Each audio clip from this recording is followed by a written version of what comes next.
আসসালামু আলাইকুম। জসিন্তা জিনিয়া আমন্ত্রণ জানাচ্ছি এনটিভির মধ্যাহ্নের খবরে। বেসামরিক বিমান পরিবহন এবং পর্যটন মন্ত্রণালয় এবং ভূমি মন্ত্রণালয়ের উপদেষ্টা এএফ হাসান আরিফের দাফন সম্পন্ন হয়েছে। সকাল 10:30টায় মিরপুর বুদ্ধিজীবী কবরস্থানে তাঁকে সমাহিত করা হয়। এ সময় তার ছেলে মুয়াজ আরিফ, স্বরাষ্ট্র উপদেষ্টা জাহাঙ্গীর আলম, শিল্প উপদেষ্টা আদিলুর রহমান সহ বিশিষ্ট ব্যক্তিরা উপস্থিত ছিলেন। এ সময় তার সহকর্মীরা স্মৃতিচারণ করে তার নির্দেশনা অনুযায়ী কাজ করার আশাবাদ ব্যক্ত করেন। গত শুক্রবার হৃদরোগে আক্রান্ত হয়ে রাজধানীর একটি বেসরকারি হাসপাতালে মারা যান উপদেষ্টা। হাসান আরিফের মৃত্যুতে আজ রাষ্ট্রীয়ভাবে শোক পালন করা হচ্ছে। এ উপলক্ষে দেশের সব সরকারি, আধা সরকারি ও স্বায়ত্তশাসিত প্রতিষ্ঠান এবং শিক্ষা প্রতিষ্ঠান সহ সব সরকারি ও বেসরকারি ভবন এবং বিদেশে বাংলাদেশ মিশনগুলোতে জাতীয় পতাকা অর্ধনমিত রাখা হয়েছে। এদিকে সড়ক দুর্ঘটনায় নার্সিং শিক্ষার্থী নিহতের ঘটনায় জড়িতদের গ্রেফতার দাবিতে দ্বিতীয় দিনের মতো সাভারে ঢাকা আরিচা মহাসড়ক অবরোধ করছেন শিক্ষার্থীরা। নার্সিং ছাত্র সমাজের ব্যানারে সকালে ক্লাস ও পরীক্ষা বর্জন করে দ্বিতীয় দিনের মতো বিক্ষোভে নামেন সিআরপি নার্সিং কলেজের শিক্ষার্থীরা। মিছিল নিয়ে ঢাকার মহাসড়কের শিমুলতলায় অবরোধ করলে বন্ধ হয়ে যায় যান চলাচল। অবরোধের কারণে মহাসড়কে সৃষ্টি হয়েছে তীব্র যানজট। দুর্ভোগের কবলে পড়েছেন দূরপাল্লার বাস যাত্রীরা। শনিবার ঢাকার মহাসড়কের সাভারে বাস চাপায় নার্সিং কলেজের শিক্ষার্থী প্রত্যয় সরকার নিহত হন। নিহত সিআরপি নার্সিং কলেজের diploma in nursing science and midwifery প্রথম বর্ষের শিক্ষার্থী ছিলেন। বন্ধ ঘোষণা করায় 2টি কারখানা খুলে দেওয়ার দাবিতে গাজীপুর সিটি কর্পোরেশনের কোনাবাড়ি এলাকায় বিক্ষোভ এবং ঢাকা টাঙ্গাইল মহাসড়ক অবরোধ করছে শ্রমিকরা।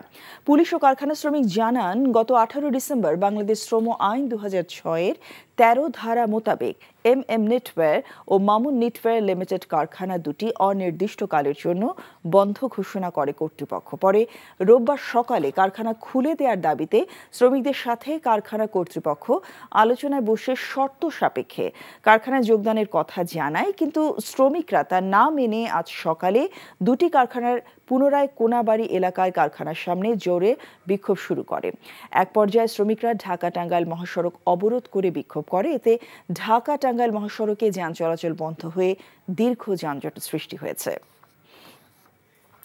কুমিল্লা 14 গ্রামে এক মুক্তিযোদ্ধাকে গলায় জুতার মালা পরিয়ে লাঞ্ছিত করা সহ তাকে গ্রাম থেকে তাড়িয়ে দেওয়ার অভিযোগ উঠেছে।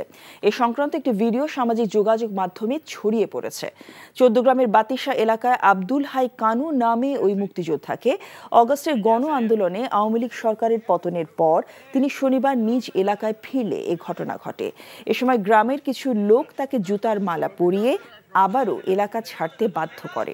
রোববার দুপুরে 14 গ্রাম উপজেলার কুলিয়ারা সরকারি প্রাথমিক বিদ্যালয়ের সামনে ঘটেছে বলে জানিয়েছে স্থানীয়রা জানায়, মুক্তিযোদ্ধা আব্দুল হাই কানু ছিলেন কেন্দ্রীয় কৃষক লীগের সদস্য এবং উপজেলা কৃষক লীগের সাবেক সভাপতি।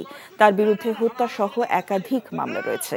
এদিকে এই ঘটনায় নিন্দা জানিয়েছেন অন্তর্বর্তীকালীন সরকারের প্রধান উপদেষ্টা প্রেস উইং। ঘটনার সাথে জড়িতদের বিরুদ্ধে তদন্ত করে ব্যবস্থা নেওয়ার নির্দেশ দেওয়া হয়েছে বলেও জানানো হয়েছে। এই ঘটনায় নিন্দা জানিয়ে স্বরাষ্ট্র উপদেষ্টা জাহাঙ্গীর আলম চৌধুরী এর সাথে জড়িতদের বিরুদ্ধে ব্যবস্থা নেওয়ার কথা জানিয়েছেন।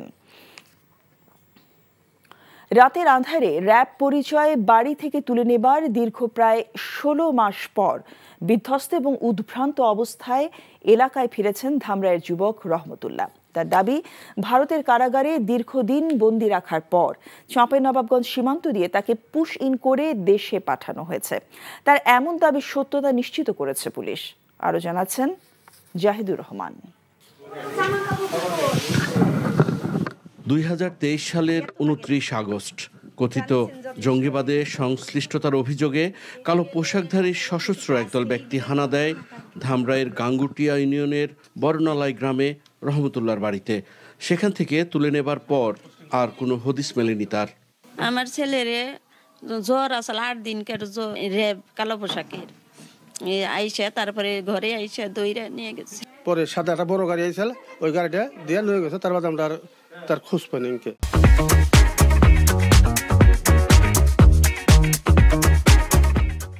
রহমতুল্লাহ সন্ধানে থানা, গোয়েন্দা পুলিশ, র্যাব, মানবাধিকার কমিশন সহ আইনশৃঙ্খলা রক্ষাকারী বাহিনীর দপ্তরে মাসের পর মাস ধর্ণা দিয়েও পরিবারের সদস্যরা পাননি কারো সহযোগিতা, এমনকি সহমর্মিতা।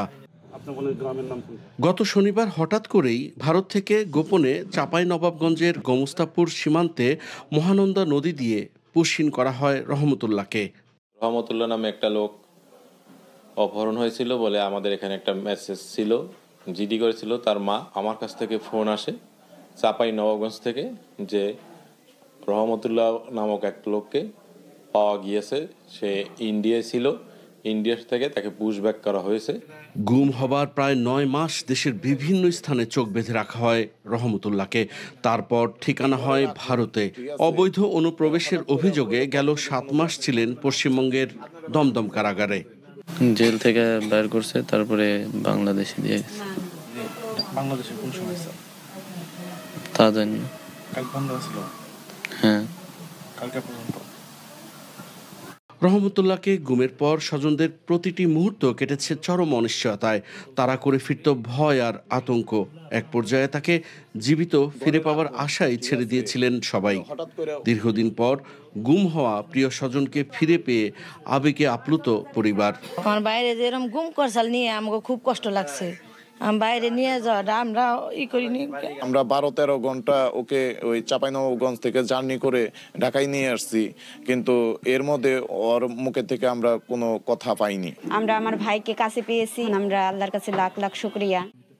মানবাধিকার সংগঠন অধিকারের তথ্য মতে এ পর্যন্ত গুমের শিকার 721 জনের মধ্যে এখনও সন্ধান মেলেনি 158 জনের। Zahidur Rahman, NTV news, Dhamrai, Dhaka. স্বাধীনতা 53 বছর পর আগামীকাল থেকে রেল সেবায় যুক্ত হচ্ছেন নড়াইলবাসী। সকল প্রস্তুতি শেষে নতুন রেল লাইন উদ্বোধনের অপেক্ষায় ওই অঞ্চলে লাখো মানুষ। প্রাথমিকভাবে জাহানাবাদ এক্সপ্রেস ও রূপসী বাংলা এক্সপ্রেস নামের 2টি ট্রেন চলাচল করবে এই রুটে। দীর্ঘদিনে স্বপ্ন বাস্তবায়িত হতে যাওয়ায় খুশি এলাকাবাসী। নড়াইল প্রতিনিধি মুনির চৌধুরীর পাঠানো রিপোর্ট। অবশেষে আসতে যাচ্ছে সে মাহেন্দ্রক্ষণ। দীর্ঘ 53 বছর ধরে এই দিনটির অপেক্ষা ছিলেন নড়াইলবাসী। রেল সেবায় যুক্ত হলে পাল্টে যাবে জেলার সার্বিক চিত্র। পণ্য পরিবহন ও যাতায়াতে ঢাকা ও দেশের অন্য অংশের সাথে দ্রুত সংযোগ স্থাপন করা যাবে। প্রসারিত হবে ব্যবসা বাণিজ্য।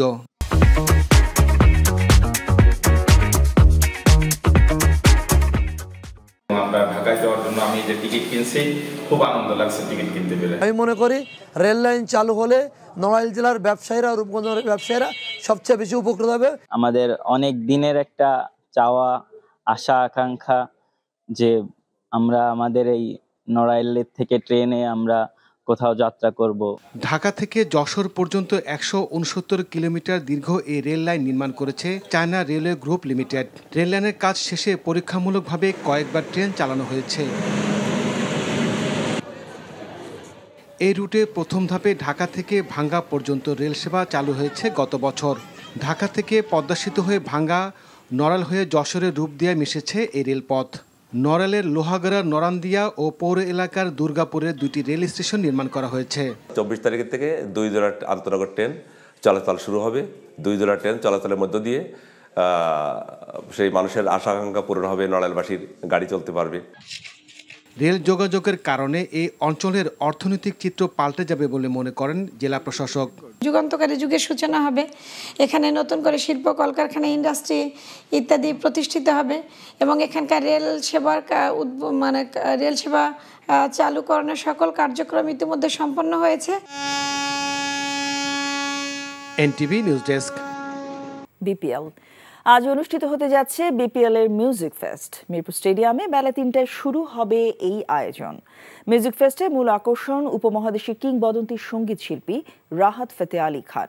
এছাড়া মাইলস, ভয়েড, রাফার মতো জনপ্রিয় ব্যান্ডও অংশ নেবেন। থাকছেন র্যাপার হান্নান, জেফার, মজু ও সঞ্জয়।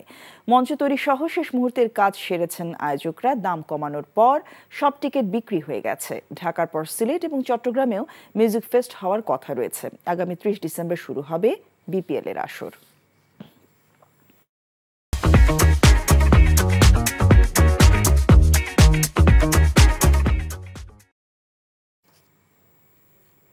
এই মুহূর্তে মিরপুর শেরেবাংলা জাতীয় ক্রিকেট স্টেডিয়ামে আছেন আমাদের সিনিয়র করেসপন্ডেন্ট কুশল ইয়াসির। সরাসরি চলে যাচ্ছি সেখানে। কুশল, বিপিএল মিউজিক ফেস্টের প্রস্তুতি কেমন দেখছেন আমাদেরকে জানাবেন।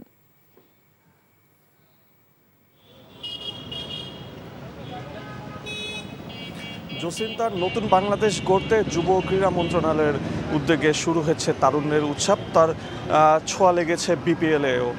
আমরা জানি যে উপমহাদেশের অন্যতম প্রখ্যাত সঙ্গীত শিল্পী রাহাত ফাতেহ আলী খান তিনি বর্তমানে ঢাকায় অবস্থান করছেন।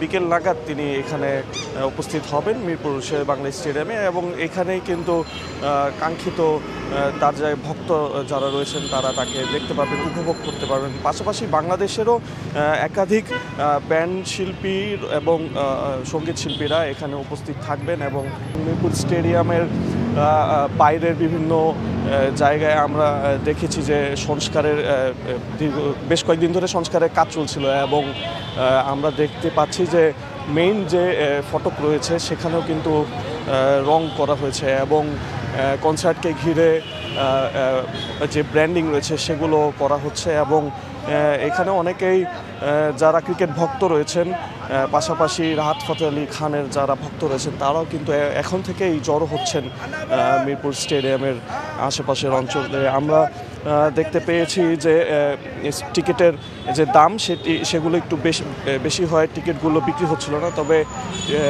ঠিক 2 দিন আগে টিকিটের দাম কমিয়ে দেওয়ার সঙ্গে সঙ্গে সবগুলো টিকিটের দামই কিন্তু দ্রুতই শেষ হয়ে যায়, এবং অনেকেই টিকিটের জন্য কিন্তু এখন থেকে মিরপুরে ঘুরছেন, বারবার জিজ্ঞেস করছেন যে এখানে কি টিকিট পাওয়া যাচ্ছে নাকি। আমরা জানি যে অনলাইনে টিকিটের কাটার সিস্টেম ছিল, কিন্তু সেই টিকিটগুলো মিরপুরের যে বুথ রয়েছে সেই বুথগুলো থেকে এসে কিন্তু অনলাইনে কাটার পরও সেই টিকিটগুলো এখান থেকেই সংগ্রহ করতে হবে, এবং বিকেল 4:30টায় গেট ক্লোজ হয়ে যাবে। বিসিবি পক্ষ থেকে আমাদেরকে এসব তথ্য জানানো হয়েছে। জসিন্তা, জানছিলাম বিপিএল মিউজিক ফেস্টের খবর। এই ছিল মধ্যাহ্নের খবরে। এই খবরের ভিডিও সহ আপডেট জানতে ভিজিট করুন এনটিভি অনলাইন www.ntvbd.com। এছাড়াও এনটিভি জনপ্রিয় সব অনুষ্ঠান ও খবরের আপডেট জানতে ভিজিট করুন আমাদের ইউটিউব ও ভেরিফাইড ফেসবুক পেজ। 2টায় দুপুরের খবর দেখার আমন্ত্রণ রইল। সবাইকে ধন্যবাদ।